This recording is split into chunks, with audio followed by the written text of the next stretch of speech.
the Minnesota Vikings challenging in the NFC North. Very tough division as well. 3 teams in the playoff hunt, including, of course, first place Green Bay. And the Vikings were fighting along with Chicago Bears for a playoff spot. And here with me to talk about the Vikings season and everything that went on and just a few things is David Kraus, a diehard Vikings fan. How are you doing today, David? I'm doing excellent, Earl. How about yourself? I am doing absolutely great, and I thank you for being a part of this. I definitely wanted to know, just being a Vikings fan, what led to you becoming a Vikings fan, and how long have you been one? That's a question I get quite often here living in Pittsburgh. I've been a Vikings fan for about 26 years now. I'm sorry, about 24 years. I got into football heavily when I was about 10, 11 years old. So back in 1996, more so 1996, I was more so a casual fan. So 1997 rolls around and I turned on the TV and the Vikings are playing. And what stood out to me was their uniforms. They were pretty catchy, and they had Randall Cunningham, who had come over a couple years prior from Philadelphia. And it was my first kind of watch of him. And I really liked his play. He could run, he could throw bombs, and he was an efficient quarterback that was, kind of the quarterback that seemed to be missing for Minnesota. So I kind of started watching Minnesota at that point. And then 1998, the Vikings draft Randy Moss. And, I knew a little bit about his story coming out of Marshall and, the backstage things he had going on. And then I watched him on Thanksgiving versus Dallas that year. 3 receptions, 163 yards, and 3 touchdowns. 2 absolute bombs from Cunningham. And the third one was like a little hitch route to the left that he just took to the house. And, that kind of solidified my fandom as a Minnesota Viking fan. And I just ended up, continued to root for them ever since then. And especially being a Vikings fan, what has been one of the most memorable moments? I know they've had a few appearances in the NFC Championship game, but is it one of those or is it something else? So there's a lot of memorable moments. Unfortunately, probably more bad than good. But as far as memorable on the positive side, I'm going to go with 2 in particular, 2 fairly recent ones. The first one is the 2012 season of Adrian Peterson, the return from the ACL-MCL tear that he sustained the year before towards the end of the season. Everybody kind of said he was done. Even if he comes back, the way that he runs is not going to be efficient. And I had always liked Adrian, even at Oklahoma. So when the Vikings drafted him, it was like Christmas morning for me. And then to see him get hurt and then see him come back, and not only come back at a high level, but to come back best running back in the NFL and to come rush for 2,097 yards at 6 yards a carry, 12 rushing touchdowns, carried that team into the playoffs, won the MVP, last non-quarterback to do so.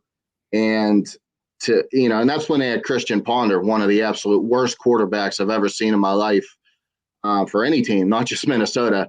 So that's probably one on my list. Number 2, obviously, I'm going to go with the Minneapolis Miracle just a few years back. The play is, Buffalo right, 7 heaven. And Case Keenum calls that in the huddle. 3 receivers line up on the right. The center kind of, hikes the ball, goes out. Adam Thielen's on the left-hand side, and you got Rudolph, Jet McKinnon, and Stefon Diggs on your right. And the ball, 10 seconds left. Minnesota's on their own 39.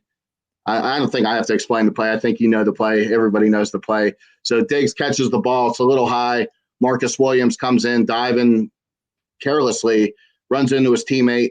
Instead of running out of bounds to either end the game or with a second left for the kicker to come in, Diggs ends up stumbling and taking it to the house. throws off his helmet, and yeah, we got smashed the next week by Philly, but that moment just sticks out. We always, we play the Saints well, and that I just absolutely lost it after that. So those are the two probably that I'll go with.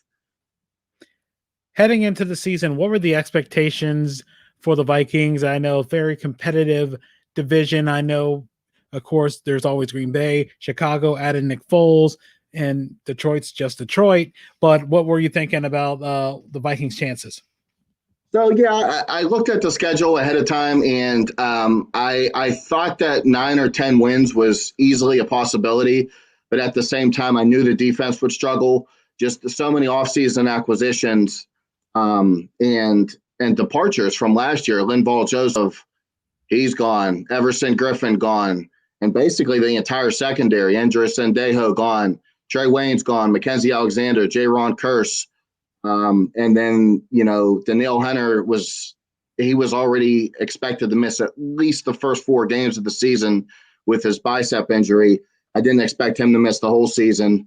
Michael Pierce obviously opted out before the season even began when we brought him over from Baltimore. And then you have, I didn't expect Eric Kendricks to miss the last 4 games, who was playing at an all-pro level.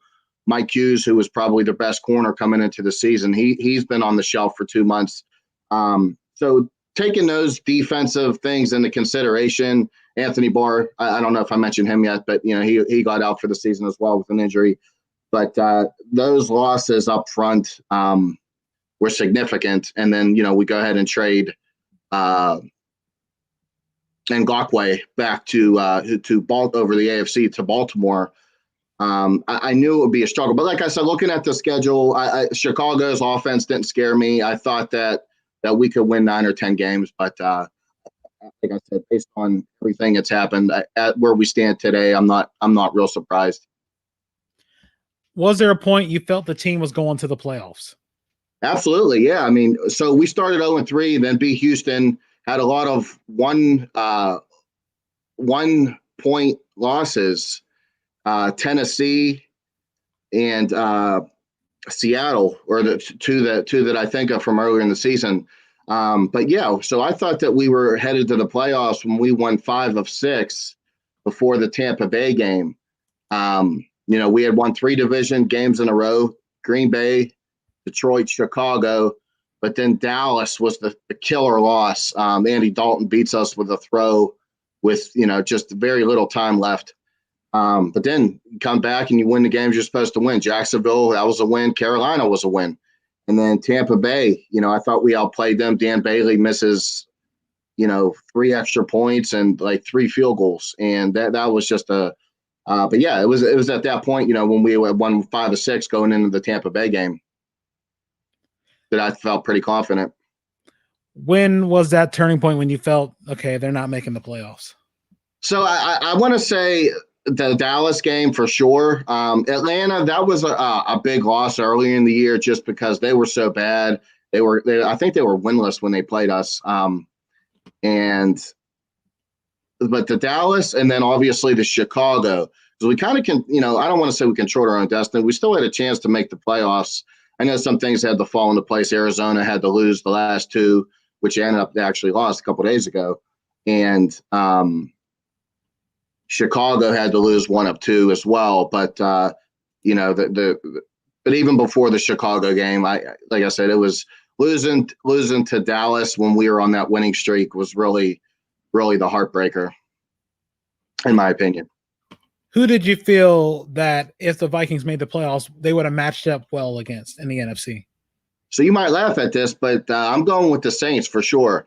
So Minnesota's 3-2 against the Saints, including the playoffs since 2017, and that includes the butt whooping that they just gave us on Christmas.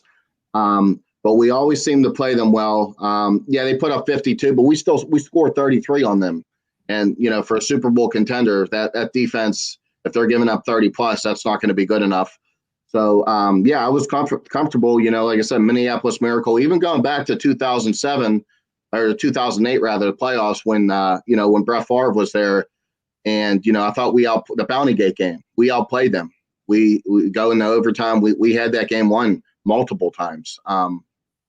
So yeah, I was comfortable.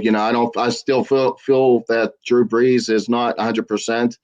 Feel like he's missing some arm strength, and Zimmer always seems to blitz him well, and I think that we would have probably, assuming we had some guys back, we would have caused them some problems. Who do you would have felt that the Vikings would not have matched up well with? So I'm thinking two teams. Seattle usually always plays us well, and it seems like they always have luck on their side in the playoffs. So that's one. And then I'm looking over at Tampa Bay, only because of, the juggernaut that they have offensively. Jones getting healthy now, and obviously Tom Brady is Tom Brady. So with his pedigree, championship pedigree, winning all those Super Bowl rings in the AFC, he's not the top priority as far as quarterbacks goes that I would want to see come playoff time. Looking at Kirk Cousins, especially, he signed the contract a few years ago, I believe a 3-year deal, really, really, really huge money. How do you sum up the Kirk Cousins experiment, and do you see him continuing in Minnesota?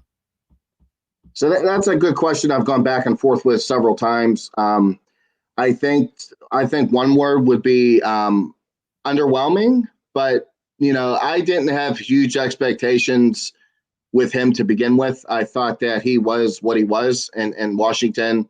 He's kind of like a Tony Romo, Matt Ryan, gunslinger type of guy that's gonna get sacked. It's not gonna step up and make the plays to win you championship games. I thought that Case Keenum, after the Minneapolis Miracle and after the Philly game in the NFC Championship, I thought that he had done enough in that one season to warrant another year coming back to Minnesota to start instead of shipping him off to Denver and then bringing in Cousins, with this crazy contract. But as far as your question on Cousins, he hasn't been horrible. I mean, you look at the stats this year. Yeah, his interceptions are a little high. He's got 13 picks, but a lot of those are tipped passes from the receivers or just Hail Marys at the end of halves or towards the end of the game. It's not like, he's just throwing pick six after pick six. His numbers this year are actually very, very solid. 3,900 yards passing. He has 33 touchdowns. He has a very good completion percentage, and he has a just under 104 quarterback rating. Those are solid numbers, against, some top teams. And, the offense in general, I have no problems with this year. But yeah, the offensive line's not perfect, but the receivers are, probably one of the best duos, if not the best duo in football. Cook is, probably the best all-purpose back right now in football. Yeah. And then to answer your other question, yeah, I think they'll probably try and draft and try to get some guys back healthy next year and see what Kirk can do. Maybe they draft like a quarterback 3rd, 4th round and put some pressure on him, kind of like what Green Bay did with Jordan Love. But I think he's done enough to warrant another year in Minnesota and to try and get this team over the hump. But I do think both him and Zimmer are on the hot seat. You are talking about the wide receiver core. So do you feel like the trade of Diggs was beneficial? Oh yeah, absolutely. I love Stefon Diggs. I'll always be a fan of his. I don't know what went on in the locker room in Minnesota, or it seems like articles I read recently. He was just a little disappointed that they seemed like Minnesota was a run first team, and he could have had a lot better numbers than what he did. But it seems like Buffalo's a better fit for him. He's having a career year, obviously. But I think Jefferson is equally as good. And he's probably a better deep threat than Diggs is. And he has I think 70 receptions for over a little bit over 1,200 yards and 7 touchdowns with a game to go against Detroit here. So I think it was better for Minnesota because they got that pick to draft him, and they got younger, and he's playing on a rookie contract. And but like I said, I do miss Diggs, and he'll always be remembered for the Minneapolis Miracle, and I'll always kind of root for him. looking at the prediction for the Super Bowl, who do you have coming out of the AFC? Who do you have coming out of the NFC? And what will the final score be? So this won't be any surprise to you, but I'm going with Kansas City. I threw around Buffalo a couple times.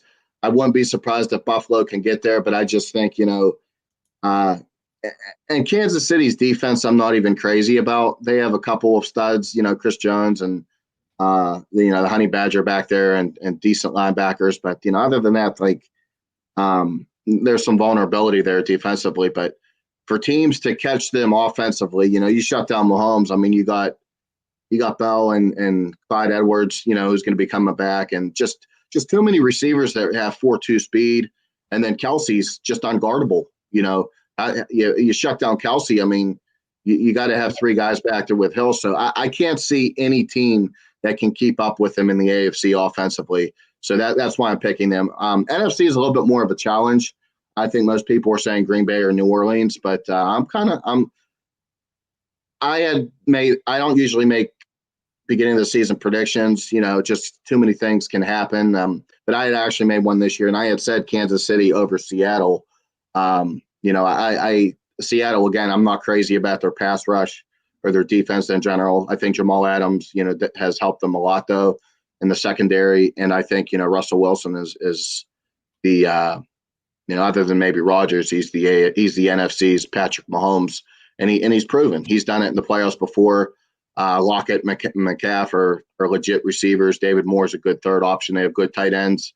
They have Carlos Hyde and, Chris Carson and solid running backs. It's just going to be a tough offense for anybody to keep up with. So with that said, I'm going Kansas City 34, Seattle 29. So I think it'll be a high scoring game, and I think Kansas City will pull it out in the end. Before we wrap this up, and I really appreciate you being a part of this, what are some ways people can reach out to you on social media, talk about the Vikings and really what they could do and need to do for next year? Yeah, absolutely. I'm always down to talking about football, especially my Vikings. I'm a big social media person, particularly on Facebook and or Instagram. Facebook name is just David Kraus, and my Instagram name is Kraus Daddy, Kraus Daddy. I am on Twitter, although I'm not super active on there anymore. I kind of deleted the app off my phone just to kind of save space, and just because I wasn't real active. But I do have a Twitter account as well. But Facebook and Instagram are my two main sources of social media. Well, David, I really appreciate you being a part of this. Thank you so much. And what we'll do is we'll continue this discussion off the air. For everybody who's been watching on Facebook and YouTube, thank you for watching, and we're going to be back at it tomorrow night. We got a whole plethora of teams. We have the Cowboys, the Giants, the Saints, and the Seahawks as well. Until next time, for my guest, David Kraus, this is Earl Holland saying thanks for listening. We'll see you tomorrow night. And thanks again watching the Sports Refuge live stream for the NFL playoff preview.